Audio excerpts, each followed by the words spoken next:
Monsieur le Président, bonjour. Monsieur le Secrétaire général, je crois, Monsieur le Premier vice-président, bonjour.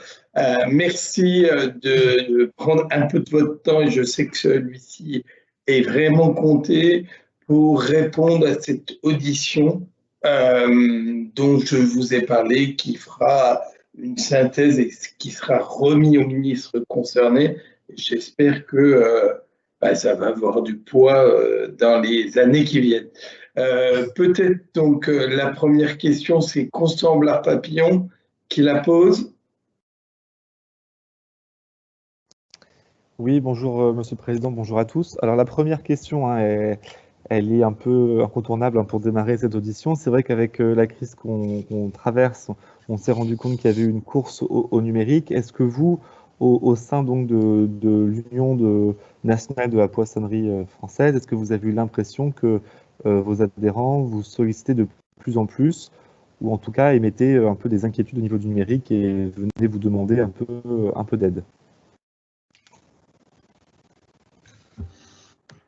Alors, bonjour et merci de ce rendez-vous.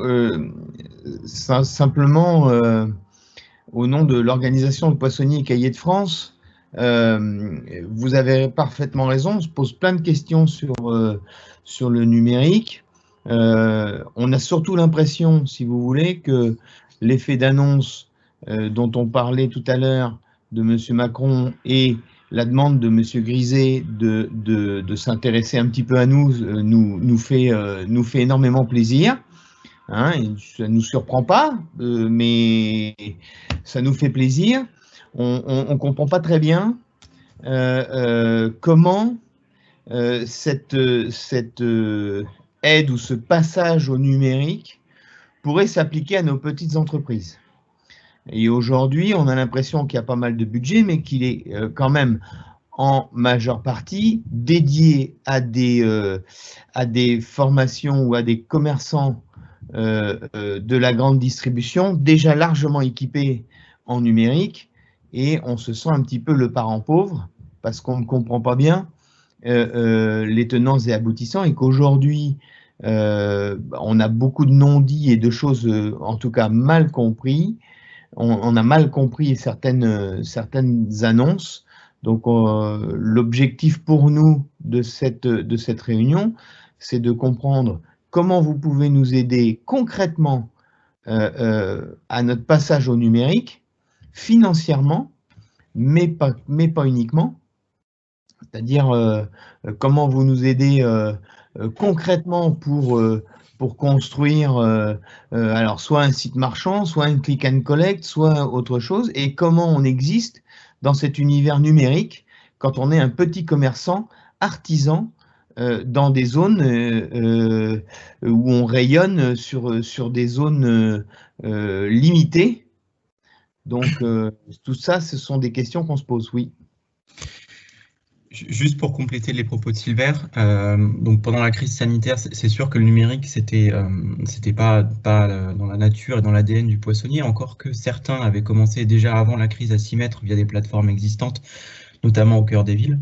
Ce qui s'est passé avec la crise Covid, et notamment au début la fermeture des marchés, et puis la volonté des pouvoirs publics de favoriser le click and collect, ça a été un mouvement très empirique de développement du numérique dans les poissonneries. C'est-à-dire que les artisans poissonniers ont fait preuve de beaucoup de résilience et ils se sont mis sur le numérique, mais vraiment chacun sa patte en tâtonnant. J'y vais avec les SMS, je lance un petit site internet très simple. Hein. C'est vraiment des outils très simples pour toucher les gens, pour réceptionner les commandes.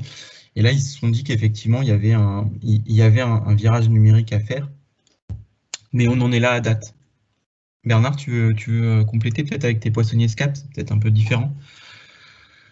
Non, c'est pas différent. Bon, j'allais dire certains sont à la pointe et puis d'autres sont un petit peu sur la réserve. Mais le fonctionnement pendant la période de Covid des poissonneries, en dehors des gens qui avaient des difficultés, j'allais dire que nous, au niveau du groupe, Ils n'avaient pas à aller chercher le client venait tout seul. Là, hein. Voilà.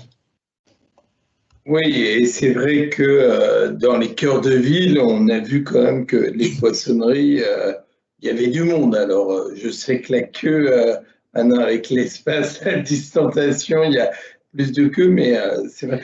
Alors, juste votre fédération. Il faut juste faire attention avec pour nous, c'est un peu un cliché quand même. C'est-à-dire qu'il faut comprendre que les situations, elles ont été vraiment très différentes d'une poissonnerie à l'autre. Donc effectivement, les poissonneries sédentaires installées en cœur de ville ont très bien fonctionné. Par contre, il ne faut pas oublier que pendant le premier confinement, les marchés ont été extrêmement désorganisés. Et qu'on a quand même toute une population de poissonniers qui sont installés sur les côtes dans des zones ultra touristiques et où ça pose énormément de problèmes et où les confinements 2020-2021 ont posé des gros problèmes.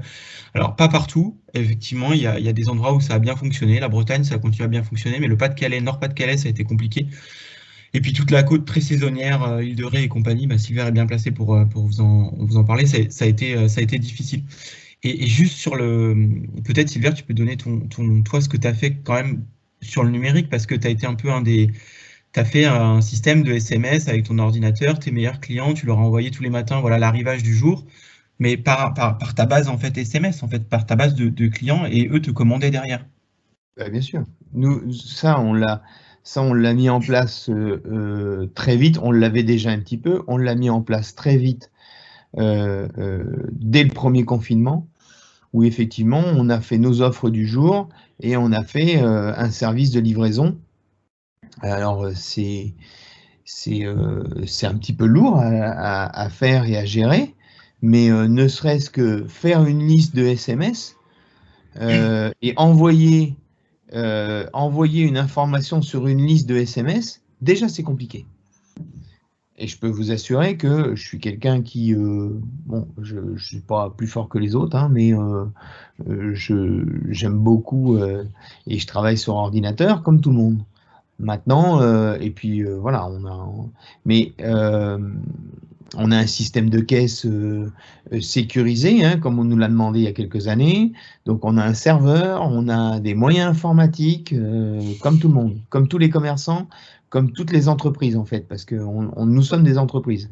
Donc, et envoyer un système de SMS, aujourd'hui, ça s'avère extrêmement compliqué.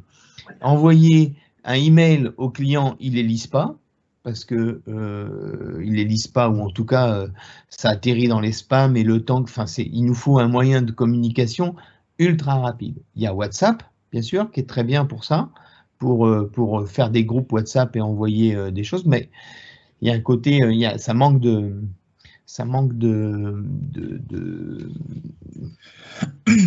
si vous voulez, hein, le problème de WhatsApp, c'est que tout le monde voit et qui est sur le groupe. Donc voilà, donc ça c'est pas très pratique de ce point de vue-là.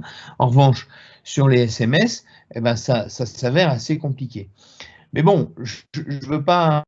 Je trouve très bien l'initiative du passage au numérique, mais on se pose beaucoup de questions sur la manière dont vous allez pouvoir nous aider. Et encore une fois, voilà, je suis très attentif à ce que vous allez me dire, parce que je ne sais pas comment. On a quand même la sensation et le sentiment que les annonces de Macron et du ministre Griset sont pas réellement faites pour nous. Alors, c'est la première fois à date qu'on nous consulte et qu'on nous dit, voilà, on va essayer de vous aider. Alors, je suis hyper attentif. L'idée pour nous, pour notre association, c'est quand même de remonter, on le voit bien, auprès des ministres, pour leur dire, voilà ce qui va et voilà ce qui ne va pas. Donc, ce qui est important, c'est de nous dire aussi ce qui ne va pas. Et vous avez bien raison, je pense que le b.a.-ba, on l'a vu hein, sur les auditions qu'on a pu faire, parce que même les marchés, vous êtes très présents sur les marchés. Voilà, même en région parisienne, le premier confinement, tous les marchés étaient fermés. Du moins, il y a eu 30 marchés sur 900 qui ont été ouverts. Donc, c'est dramatique pour ce métier-là. Et c'est vrai que déjà, vous, par exemple, à titre personnel, vous avez un fichier client. On a certains commerçants, mais vous le savez mieux que moi, qui n'ont pas de fichier client. Donc, il faut travailler d'avoir les numéros de portable et peut-être que quand vous dites c'est compliqué d'envoyer un nombre important de SMS, peut-être qu'il faut que l'État travaille sur une plateforme simple pour le monde commerçant, pour que les gens puissent envoyer des SMS quand même plus facilement. Hein. Vous avez parfaitement raison. D'ailleurs, la Banque Populaire s'est emparée de ce type de choses sur un programme qui a déjà maintenant 2 ou 3 ans. Ils ont fait un programme via les TPE, les terminaux de paiement. Via le programme, via la carte bancaire.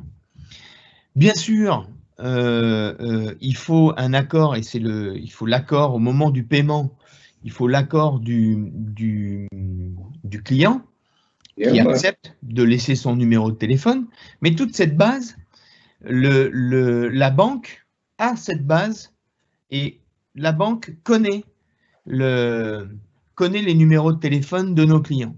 D'ailleurs, dans cette proposition, il nous propose d'utiliser ces données. Parce que quand on parle du numérique, on veut aussi pouvoir utiliser nos données, savoir ce qu'on vend, à qui, comment on utilise ces statistiques et ces données. Ça, la banque privée, la Banque Populaire pour ne pas les nommer, a déjà développé un concept qui est assez, qui semblerait assez efficace. Le seul problème qu'on a, c'est que c'est assez cher. Pour des données, déjà, les taux de commission des cartes bancaires, mais ça c'est un autre problème, sont déjà assez chers comme ça. Qu'ensuite, l'exploitation des données que eux ont, déjà, ils nous les refacturent en disant, bah, écoutez, on vous inscrit dans ce programme et ça vous permet de savoir quel client a dépensé, combien le client a dépensé chez vous et quand, avec des statistiques sur l'année et autres. Mais on est sur un programme qui coûte dans les 150 € par mois pour recevoir un email ou pouvoir se connecter sur une plateforme avec des numéros qui sont vos clients.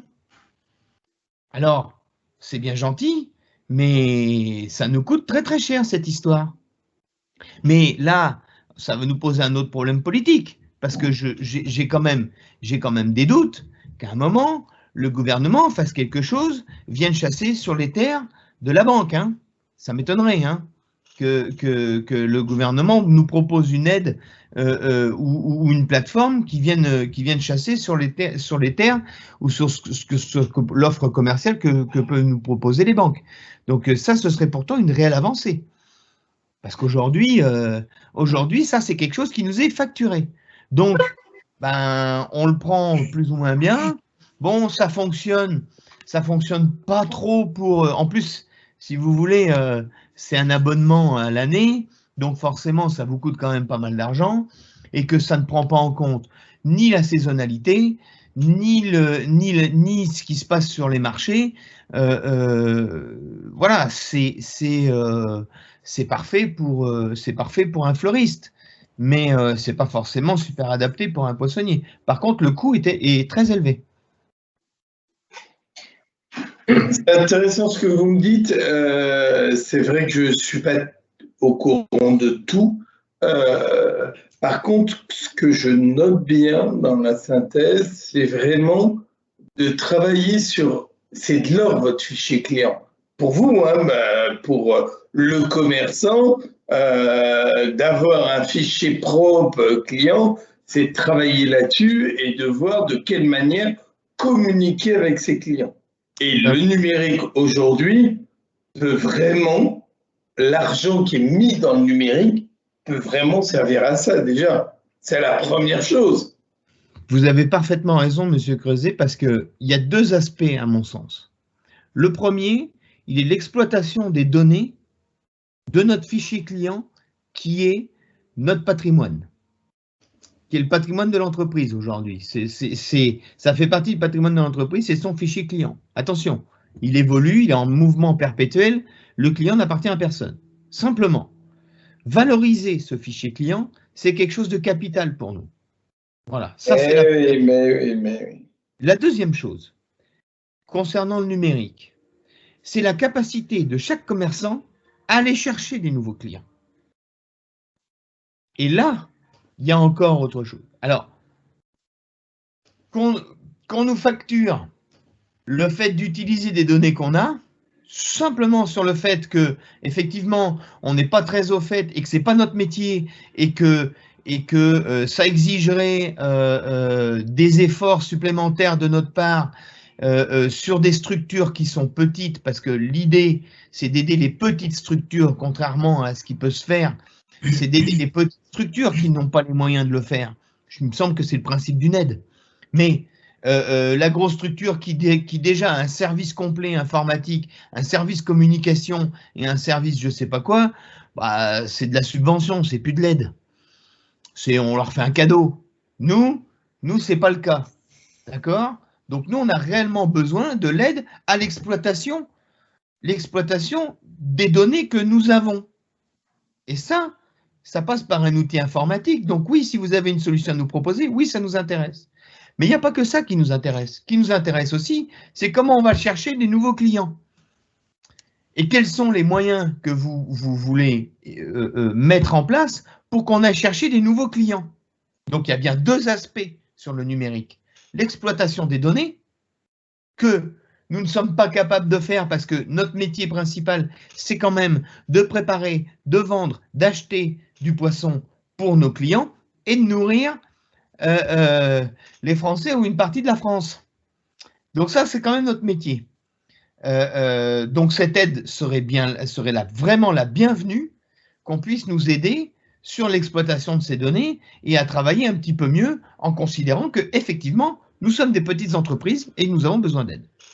Le deuxième aspect, il est dans comment, entre guillemets, comment on va chercher des nouveaux clients. Et ça passe aussi par le numérique. C'est clair et net, ça passe par le numérique. Nous, on va gérer l'aspect réglementaire, technique et sanitaire. Ça, on travaille dessus. Nous, on travaille dessus parce que les services sanitaires regardent ça de très près. Mais aujourd'hui, on est capable d'expédier du poisson. Nous aussi. Maintenant, comment on va chercher de nouveaux clients? En fonction des spécificités de chacun, des spécificités régionales. Si demain, vous avez un poissonnier qui vous fabrique des tiels de 7 et qui veut les vendre à La Rochelle, comment il fait? C'est très bon pourtant. C'est délicieux. On est bien d'accord, Bernard. C'est délicieux. Mais soit il donne sa recette à La Rochelle, soit il l'expédie. Mais aujourd'hui, les Rochelais, ils ne savent pas ce que c'est qu'une tielle de 7. Voilà. Donc, est-ce qu'il n'y a pas un marché? Est-ce qu'on ne peut pas essayer de se développer? Et comment on fait? Et là, le numérique peut prendre de l'importance.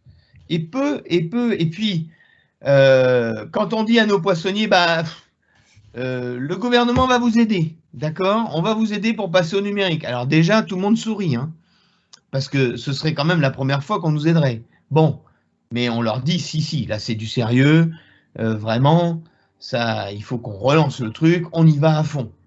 Ok, on y va à fond. Qu'est-ce qu'on va faire? Un site internet? Mais un site internet, on n'existe pas avec les sites internet. Ah mais non, il n'y a pas que le site internet, il y a aussi les réseaux sociaux, il y a aussi tout un tas de plateformes qui peuvent nous aider à exister. Ah bah oui, mais attendez, comment on existe? Comment on va chercher des nouveaux clients? Comment on fait? Ça, ce sont des questions techniques numériques parce que construire un site internet pour chaque poissonnier, ça a un coût. Enfin bon, aujourd'hui, un site internet marchand, ça coûte quelques milliers d'euros probablement, mais si ça fonctionnait, tout le monde en aurait un. Bah oui. Bon, donc c'est comment on fait. C'est-à-dire, on ne va pas transformer chaque poissonnier en Amazon, hein. Bon, on n'y arrivera pas. Donc, c'est comment on fait pour exister sur le numérique et aller chercher des nouveaux clients. Nous, ce qu'il nous faut, c'est du concret. C'est dire, voilà, on va vous donner 10 euros, vous allez investir 10 euros et on va vous en rapporter 30 ou 40. Bon, ben là, tout le monde y va. Là, c'est clair, on a 3000 poissonniers qui vont vous suivre. C'est ce qu'on veut, nous. On veut du concret. Parce que, au fond, notre métier de poissonnier, vous pouvez chercher, il y a beaucoup de métiers qui sont concrets, mais il y en a très peu qui vont être aussi concrets que celui de poissonnier. Très, très peu. Parce que, nous, c'est pas compliqué. On se lève la nuit, on achète du poisson et on le vend. Et ça c'est réellement du concret. Donc, on a besoin que dans l'approche numérique que vous allez nous proposer, il y ait un aspect concret des choses. S'il n'y a pas d'aspect concret des choses, bah, ça veut dire que ça va être mis à la marge parce qu'on a des problèmes de temps, on a une problématique de temps. Nous, on a un rythme de vie qui est spécial et qui est particulier. Hein, on est toujours dans le temps du concret et de l'action. Donc, tout ce que vous allez nous proposer à long terme, il va falloir mettre une dose de concret là-dedans, parce que sinon, ça va être abandonné. Si on dit à nos poissonniers, ça va vous rapporter de l'argent, les gars, bon, ben là, on va vous écouter. Et ça va vous rapporter de l'argent, mais ça ne va pas être trop compliqué, parce que c'est vrai que vous avez déjà un agenda qui est chargé, comme vous le dites. On achète le matin, on va dans la boutique, on prépare, on vend, voilà, on nettoie. Voilà, et donc, il ne reste plus beaucoup de temps pour la vente en ligne. Alors, moi, là où je vous ai bien écouté, c'est sur la partie communication. Je pense que l'outil numérique est un outil extraordinaire pour communiquer maintenant auprès de nos habitants et nos concitoyens, parce que c'est partout maintenant, le numérique, Internet est partout. C'est la première chose. La deuxième chose sur laquelle j'étais moins sensibilisé, c'est cette partie fichier client. Il faut absolument que l'État aide pour que les poissonniers ou d'autres métiers puissent avoir véritablement un fichier client, parce que c'est le b.a.-ba. C'est vrai que c'est le b.a.-ba. On envoie un SMS, on dit voilà, si vous voulez commander quelque chose, s'il y a une autre crise sanitaire et tout, c'est hyper important. Vous savez, pour sortir de cette crise, les poissonniers, pour sortir de la crise, ceux qui sont en difficulté, plutôt que d'aller chercher ailleurs, on va aller au plus rapide et au plus rémunérateur. Quand je vous dis que ce fichier client, c'est un patrimoine, c'est que c'est le moyen le plus facile, le plus concret et le plus rapide pour essayer de récupérer de l'argent. Essayer de faire plus de chiffres. Maintenant, ça fait des années que tout le monde est sur Internet et qu'on travaille tous avec des ordinateurs. Bon, cette exploitation de ce fichier-là, on a besoin d'aide. Et on a besoin d'un outil qui soit simple, rapide et efficace. Je vous donne un exemple. Vous achetez le matin à 4 heures, vous achetez un poisson extraordinaire, à 8 heures, vous devez être capable de l'envoyer depuis votre téléphone à l'ensemble de votre fichier client. Si on arrive à faire ça, non seulement le poisson est vendu, ça nous permet de travailler dans de meilleures conditions, parce qu'on ne va pas commencer à préparer le poisson quand le client arrive devant l'étalage, mais si on a une confirmation du client, on peut lui préparer comme il a envie avant. Enfin, cet outil-là, il pourrait nous aider réellement et concrètement sur l'exploitation du fichier. Moi,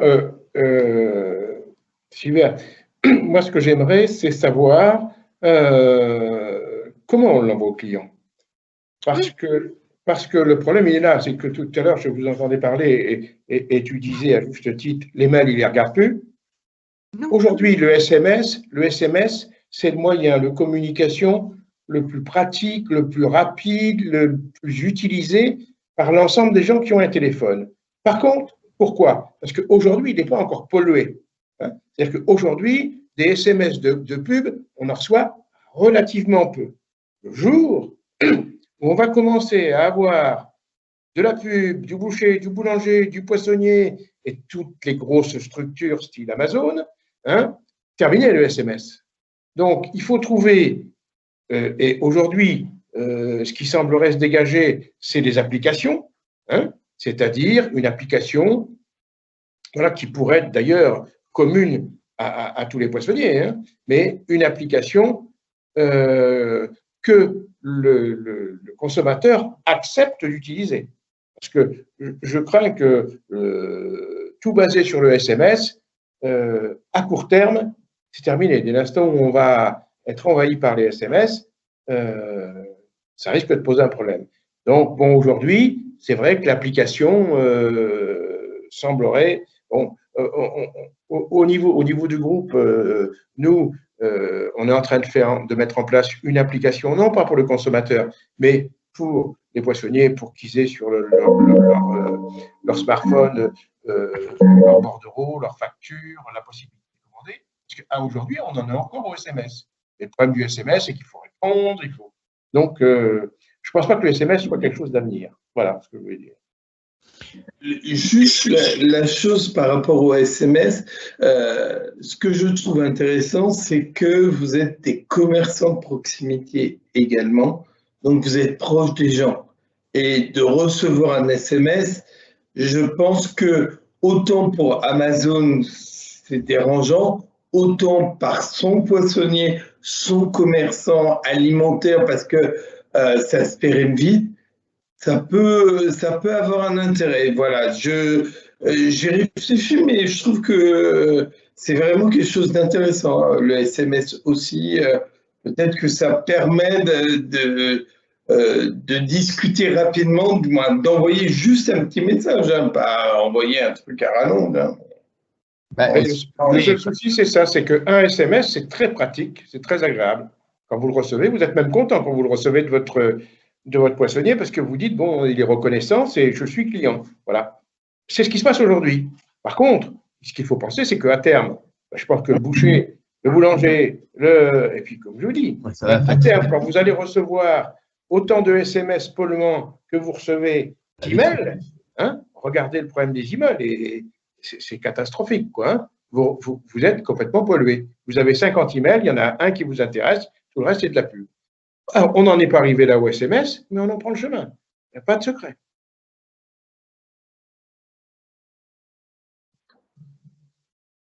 Ok. Je suis assez d'accord, c'est vrai qu'on n'avait pas forcément anticipé ça. Le jour où il y aura tous les corps de métier qui se mettront sur le SMS, ça risque de devenir un petit peu problématique. Bien sûr. Et le problème des applications… Oui. Non, vas-y, Sylvain, dis. Ah non, je t'en prie, vas-y.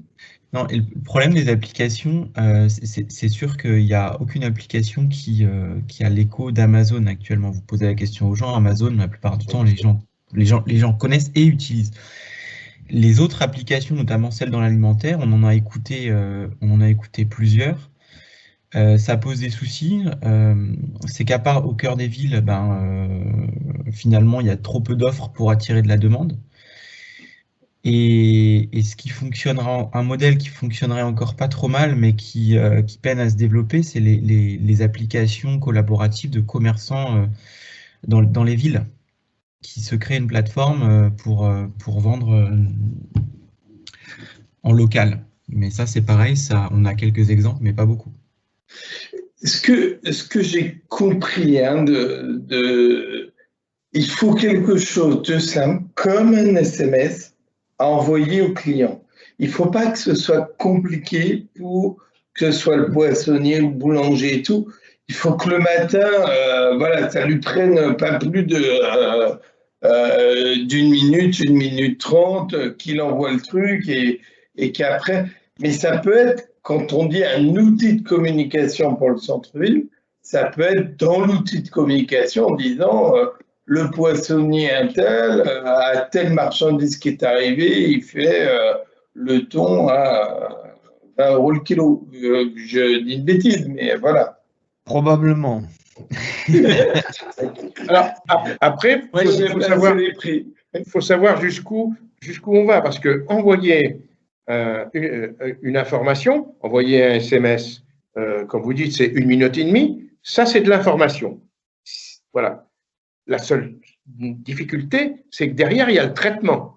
C'est-à-dire que si vous avez 20 clients qui vous répondent par SMS, là, vous allez passer la demi-heure. Voilà. Donc, il faut un système qui permette un enregistrement des commandes qui soient faites, et c'est le propre des applications, hein, qui engendre immédiatement une alerte au poissonnier, de façon à ce qu'il prépare la commande du client lorsqu'il va venir la chercher. Donc, il y a plusieurs stades. Hein. C'est soit de l'information pure, bon, on informe le client, mais il n'a pas la possibilité de répondre, on l'informe qu'on a du thon à 20 € et il vient le chercher au magasin. Soit il répond et il vous dit oui, mettez-moi 2 tranches, 1 kilo.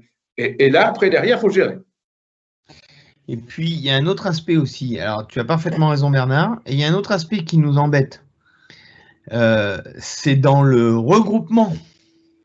C'est-à-dire, comment vous faites? Parce que demain, il ne faut pas arriver à la course comme ça se passe sur Google, où vous tapez poissonnerie La Rochelle et vous tombez et vous êtes le premier à arriver en tête de liste parce que ceci, parce que cela. Il ne faut pas arriver à ce phénomène-là, parce que aujourd'hui, le problème de créer quelque chose qui serait, alors bon, j'aime mon centre-ville, l'application ou le je ne sais pas quoi. Comment on va faire quand vous aurez 20 poissonniers, 80 bouchers, 50 boulangers dans le même arrondissement de Paris? Qu'est-ce qu'on fait? Parce que quand je dis 50, je suis prêt à parier que dans le 11e arrondissement, vous allez avoir bien plus de 50 boulangers. Donc, à un moment, comment cette armature-là et ce nombre va faire que de toute façon, ça va être un frein au résultat, parce que faut pas se leurrer, ce sera un frein au résultat, c'est-à-dire le gars qui va aller, qui va aller avant qu'il arrive à l'onglet sur ma poissonnerie, le poisson, il va déjà être cuit. Hein? Donc, il y a cet aspect-là. Il y a aussi, pour le coup, il faut réellement se mettre à la place du consommateur. Parce que cette démarche volontaire d'aller dire ok, il faut que j'aille trouver du thon à 20 € le kilo. Alors attends, je prends l'application, je mets mon centre-ville, je commence à aller chercher là. Alors comment il s'appelait lui déjà? Poissonnerie comment? Ah, poissonnerie d'Aubigny. Alors attendez, comment ça s'écrit déjà? Ah oui, alors attendez, non, j'en ai trouvé un autre. Ah bah finalement, lui il est de la rue machin, ah bah c'est pas con. Enfin, vous voyez le bazar? Jamais on y arrive. Jamais on y arrive. Concrètement, encore une fois, ça ne fonctionne pas. Ça. Ouais, enfin, Paris, c'est sûr qu'au Bois-Plage, ça va être beaucoup plus rapide. Mais l'idée, c'est de travailler pour tout le monde. Et donc, ça fait partie des questions qu'on se pose. C'est-à-dire, est-ce que c'est pas plutôt un truc qu'on donne à nos clients en disant, ou une information qu'on donne à nos clients, est-ce qu'on ne rapproche pas notre téléphone de celui du client? Pam, voilà, tu as ton application de ma poissonnerie. Et quand tu veux m'appeler, tiens, regarde, quand tu veux, tu cliques dessus et je suis là. Et je réponds à tes questions et je traite ton information en sachant que si tu m'appelles ou que si tu m'envoies une information le lundi, elle sera traitée le mardi. Parce que moi, je vois le système de SMS, hein. On a arrêté parce qu'aujourd'hui, on est déconfiné. Donc, aujourd'hui, on suspend ce système de livraison. Mais moi, j'ai encore reçu un SMS ce matin, alors qu'on est fermé, et qui nous dit « Est-ce que tu peux me livrer du poisson ce soir, s'il te plaît, Silver ?» Bon, donc le traitement de l'information, c'est un vrai souci. Parce que là, on me demande 7 pavés de maigre. Si je dis oui, il faut que j'aille décharger ma chambre froide. Moi, on fait du H24, quoi. Donc, c'est impossible. Donc, on établit des règles, il n'y a pas de souci, mais il faut que ce soit notre application, à chacun. C'est-à-dire, encore une fois, sur la base du fichier client, et qu'après on trouve un côté viral pour essayer d'aller chercher des clients ailleurs. Je veux bien qu'il y ait des initiatives communes pour aller chercher des clients ou mettre en avant une zone plutôt qu'une autre. Je veux bien. Mais l'application, si elle n'est pas personnelle et qu'on ne la donne pas au client concrètement avec le téléphone, c'est couru d'avance qu'on va dans le mur. Il faut garder nos sous parce que ça ne va pas marcher. Moi, je pense que dans le cadre des préconisations, je trouve que Internet de proximité, c'est déjà essentiel. C'est de parler aux clients, aux consommateurs qui sont autour de chez vous. Du moins, il y en a déjà beaucoup normalement, hein, du moins. Et c'est vrai que de connaître un peu quelques promotions ou quelques produits rares que vous avez peut être vraiment intéressant parce que voilà, la pêche a été bonne aujourd'hui, on a ramené telle et telle chose et c'est quelque chose de rare. Alors, l'Internet de proximité, j'ai aucun doute, simplement, je pense que ça peut être beaucoup de moyens mis en œuvre pour un résultat extrêmement aléatoire. Sur une même zone, si vous vous retrouvez avec 20 ou 25 poissonniers au marché de La Rochelle, vous imaginez bien, les 25 poissonniers du marché de La Rochelle vont le faire, les 20 bouchers ou 30 bouchers vont le faire, les 10 boulangers vont le faire, et qu'est-ce qu'on fait? Et on se remet au phénomène dont je vous parlais tout à l'heure.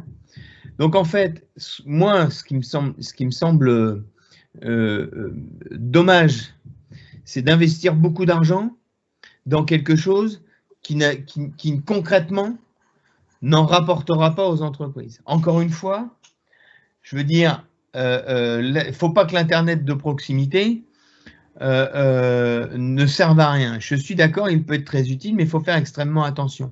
Il y a des études à faire sur le profil de nos clients. Quand on regarde le profil des clients, particulièrement en poissonnerie, j'en ai encore quelques-uns qui n'ont pas Internet, hein, je peux vous l'assurer. Hein. Moi, je peux vous l'assurer. Hein. Si vous êtes dans une zone rurale, vous pouvez être tranquille que la moyenne d'âge est plus aux alentours de 70-75 qu'autour de 40. Donc, il faut être capable de s'adresser à ces gens-là. Il faut être capable de leur parler et d'obtenir des réponses d'eux. Donc, la simplicité et la proximité, sont les deux vecteurs de réussite et pas un truc global qui servira à tout le monde pour qu'au final, il ne serve à personne ou en tout cas, voilà, il y a un souci d'efficacité, quoi. Non, mais je vous écoute et je pense que vous verrez les préconisations qu'on fera, mais je pense qu'il faut un côté simple et voilà. Et comme il n'y a pas beaucoup de temps et vous avez raison, il y a aussi des lieux où il y a tellement, par exemple sur la poissonnerie, quand vous me parlez de La Rochelle, ça me parle beaucoup parce que je me dis, c'est vrai qu'il y a pas mal de poissonniers entre les marchés. Et voilà, il va falloir voilà, trouver quelque chose de bien. Peut-être que on peut poser la question comment vous voyez les choses en 2030. Voilà, on se donne encore 5 minutes, mais Je pense le commerce, la proximité. On voit quand même qu'il y a un retour, ce qu'on a pu critiquer à un moment avec la grande distribution qui s'emballait. Je sais qu'en 2017, on a tiré la sonnette d'alarme en disant il faut arrêter de construire en périphérie des villes des boîtes de conserve, hein, puisqu'on avait plus de 20% en plus de surface commerciale rien qu'en 2016. Donc, voilà. Et puis on voyait bien qu'il y avait plein de locaux vacants, même dans la grande distribution. Donc là, on voit qu'il y a un changement, on voit que la crise a accéléré le changement. Le dernier baromètre qu'on a fait sur les attentes de consommateurs en centre-ville, et on voit que les consommateurs nous disent 9 Français sur 10 considèrent que faire ses courses en centre-ville est un acte citoyen. Et le changement, donc, et puis il y a quand même le centre-ville est de plus en plus regardé, aimé par les Français, et c'est vrai que les terrasses de café ont permis aussi de voir que le centre-ville mort. Moi, je pense que, bon, au niveau du centre-ville, moi, je n'ai pas du tout le même avis. Hein. Au niveau du centre-ville, les municipalités ont souhaité, comme vous dites, faire à l'extérieur des grandes unités de la grande distribution et faire de leur ville des musées avec des emplacements piétonniers importants et des parkings très limités. Donc aujourd'hui, les poissonniers, comme tout le monde, on s'en va en extérieur. On s'en va en extérieur et je peux vous assurer que j'ai un certain nombre d'exemples où ça fait, j'allais dire, c'est très impressionnant, c'est-à-dire que l'entreprise qui fait 600 000 € en centre-ville, elle s'en va dans un petit centre commercial à l'extérieur avec parking et a fait 1,2 million. Hein. Les centres-villes aujourd'hui, c'est mort pour nous. Les métiers de bouche. Vous êtes client, hein, vous allez mettre 20 minutes à trouver une place.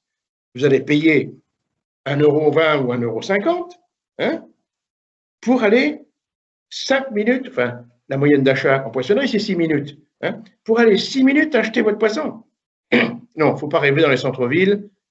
Pour moi, tout à l'heure, j'entendais parler de cœur de ville. Non, c'est mort, c'est fini. Toutes les poissonneries, on s'en va à l'extérieur. Ça fait longtemps que les boulangers ont compris. Hein. Beaucoup sont partis sur l'extérieur. Et aujourd'hui, vous avez... voilà. Donc, ça reste dans la ville. Ça dépend des régions. Moi, je suis assez positif, mais ça dépend des régions. C'est vrai que la partie Bretagne, il y a une partie où il n'y a que des supermarchés, il n'y a plus rien dans les centres-villes. Non, mais Monsieur Creuset, alors je partage parfaitement, complètement l'avis de Bernard, si vous voulez.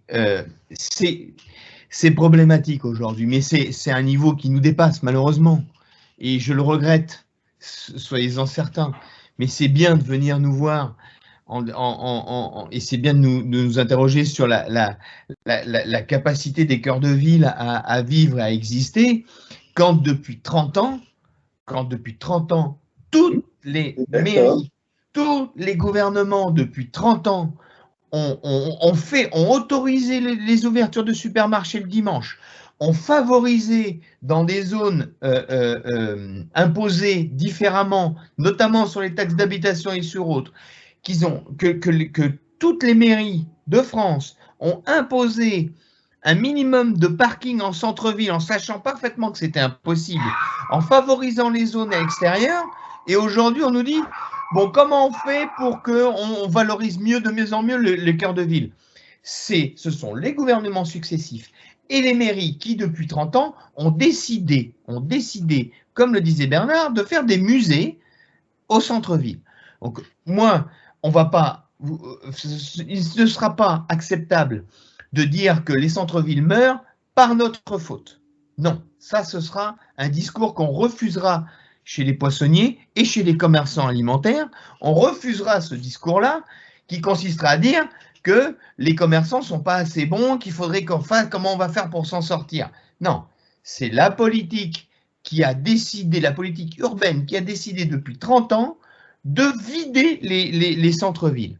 Bon, nous, on va s'adapter parce que la vraie capacité d'un commerçant, hein, c'est d'essayer de s'adapter et de survivre. Si le business il se passe en dehors des centres-villes, ben, allons-y en dehors des centres-villes. Aujourd'hui, et surtout, vous savez, sur les centres-villes, on est très... c'est un sujet qui est très sensible chez nous. Parce que, en plus de nous interdire des places de parking ou de nous exiger des places de parking pour une création de... Moi, j'avais interpellé l'ancien maire de Puy-en-Velay, là. Du Puy-en-Velay, qui avait dit si vous voulez monter des poissonneries au Puy-en-Velay, vous seriez les bienvenus. Bon, on serait les bienvenus de quoi? Vous exigez 3 places de parking, on les trouve où? Bon, c'est impossible de les trouver en centre-ville, premièrement. Deuxièmement, les loyers, qui veut regarder les propriétaires fonciers des centres-villes, regarder les baux commerciaux qui sont proposés, tout sauf nuisance. Ah, vous voulez pas qu'il y ait de glace, vous voulez pas que ça sente, vous voulez pas que ceci, vous voulez pas que cela. Les bouchers sont nuisibles, les boulangers, ça sent les croissants, c'est nuisible, c'est nocif, et les poissonniers, c'est censé. Alors arrêtons avec le commerce de bouche en centre-ville, hein, parce que là, la solution, on n'en a pas. Moi, je voudrais renchérir sur ce que tu dis. Le Puy-en-Velay, nous avons un adhérent au Puy-en-Velay. Il n'y a qu'une poissonnerie, hein, au centre-ville du Puy-en-Velay. Elle est à 400 mètres, oui, 400-500 mètres, 400 mètres du boulevard périphérique, j'allais dire, de la grande artère. Elle est en rue piétonne, semi-piétonne. Hein. Donc, en plus, eh bien, il a un camion qui fait 400 mètres tous les matins de son magasin au boulevard circulaire. Hein, parce que une semi ou un gros porteur qui le livre le matin ne peut pas accéder. Et aujourd'hui, un chauffeur, vous ne le faites pas descendre avec un tire-palette. Même aujourd'hui, tous les chauffeurs ont des tire-palettes électriques, hein, mais vous ne lui ferez pas faire 300 mètres pour livrer. Donc voilà, donc c'est un coût supplémentaire. Sans parler de toutes les nuisances. C'est impossible le commerce de bouche en centre-ville. Vous prenez Paris. Là, dans 2 ans, il nous faut des camions électriques. Alors, charger 500 kilos dans un camion électrique, on en reparle, parce que déjà, techniquement, c'est pas gagné. Mais c'est vrai que ça, c'est une problématique pour vous expliquer. Mais bon, on met toujours beaucoup de cœur dans ce qu'on dit parce que c'est un métier de passionné, vous l'avez compris. Et donc, c'est vrai que nous, dans notre monde à nous, dans le monde concret, on a des problématiques et ça nous… Donc là, on a une opportunité de vous le dire, on vous le dit. Mais c'est vrai que le numérique, on trouve ça top. Mais… aujourd'hui, on a des problématiques en centre-ville à Paris où on a nos commerçants, nos poissonniers qui se disent bon ben voilà, moi je vais plus avoir droit à mon camion diesel, gasoil. Et ça arrive maintenant parce que là il y a un renouvellement de parc qu'il faut qu'il se fasse avec la crise. On n'a pas pu renouveler la flotte de camions, donc les camions sont vieillissants, hors normes et autres. Et là, ben, il va falloir investir dans du gasoil. Mais non, dans 6 mois ou dans 1 an, on ne pourra plus s'en servir. Ah ouais, donc… Alors, juste, on va terminer. Moi, quand j'ai créé l'association d'élus parlementaires il y a 15 ans, on m'a dit les centres-villes sont morts. Voilà, c'est terminé. Et là, on voit quand même que grâce aux consommateurs, hein, c'est pas grâce aux politiques, hein, je pense que c'est grâce aux consommateurs, il y a un retour dans le centre-ville. On se rend compte que le centre-ville est important. Alors après, peut-être que tous les corps de métier ne pourront pas s'installer ou se réinstaller en cœur de ville, mais notamment dans certaines régions, dans certaines villes, c'est une friche. Le cœur de ville, c'est fini. Moi, voilà, c'est comme vous disiez, Bernard Bessani, c'est vraiment une friche. Mais voilà, mais il y a d'autres cœurs de ville qui aujourd'hui, il y a une véritable volonté politique. Donc moi, ça me convient que les élus disent ben, on y va, on se met au manager de centre-ville, on se met à truc, on essaie de travailler sur le cœur de ville. Donc voilà. Je partage votre avis là-dessus. On est tous d'accord que la situation elle est grave et que aujourd'hui qu'il y ait des initiatives, on est pour. Mais il s'agit quand même de faire le constat parce que qu'on dise que les centres-villes sont morts, bon, nous on dit les centres-villes c'est de plus en plus compliqué. Je pense que bien sûr cette association va nous aider, on en a conscience et on est ravis, mais je pense qu'il faut qu'elle soit accompagnée d'une réelle volonté politique aujourd'hui d'arranger les choses. C'est-à-dire, parce que on peut faire juste le constat et dire bon ben très bien, on va essayer d'avancer, de faire le truc. Non, nous il faut une réelle volonté politique.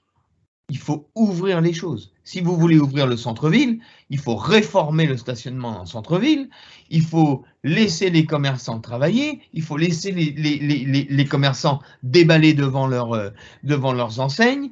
Il y a un certain nombre de choses à faire concrètes pour refaire vivre les centres-villes. Mais ça, il faut que ça passe par une volonté politique.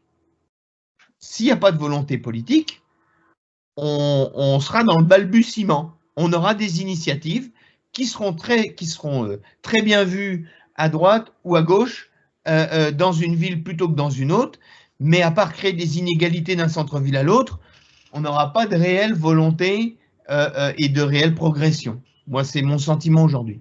Je suis, Monsieur le Président, d'accord à 100% avec vous. Le côté qui fonctionne, c'est quand même s'il y a une véritable volonté politique et pour tous les métiers. Et voilà. Et on voit que la nouvelle mandature municipale, on a certains élus qui sont arrivés grâce à la proximité en disant moi je vais remettre de la proximité, je vais faire quelque chose du centre-ville. Donc, on verra bien, mais voilà. Et je vous invite, on fait les universités d'été du centre-ville et du commerce le 6 et 7 juillet à Pantin, à la Cité Fertile. Je vous invite parce que ça permettra de dire aussi à nos élus un peu, voilà, et de toute sensibilité politique, de dire un peu notre regard, voilà comment il est par rapport à ça. Voilà. Et on vous donnera évidemment la synthèse de tout ce qu'il dit et la richesse de tous ces propos d'aujourd'hui. Mais moi, je trouve que c'est important d'être contestataire ou de dire, bah voilà, aujourd'hui, on fait le constat de ça. Voilà. Voilà, nous on est constatataire et pas contestataire. Voilà, constat. Merci beaucoup. Merci. Au revoir. Bonne journée, messieurs. Merci beaucoup. beaucoup. À bientôt. Au revoir. Au revoir, messieurs.